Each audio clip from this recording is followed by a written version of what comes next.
মামা, তোমার সেই ভাইরাল ডায়লগটা আরেকবার একটু দাও তো। ডাক্তার সাহেব, স্ত্রীর ডেলিভারির সময় স্বামীকে ডেলিভারি রুমে যেতে দিন, যাতে সে কোনোদিন বলতে না পারে তুমি আমার জন্য কি করেছো। যখন সে তার প্রসব বেদনার যন্ত্রণাটা দেখতে পাবে, তখন সে বুঝতে পারবে তাকে বাবা ডাক শোনানোর জন্য একটা মেয়ে কতটা কষ্টের শিকার হয়।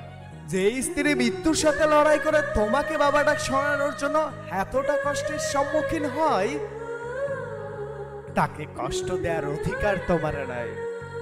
নারী, তুমি পারো বটে, শত অবহেলা সহ্য করার পরও তারপরও সকলকে খুশি করার জন্য আপ্রাণ চেষ্টা করে যাও।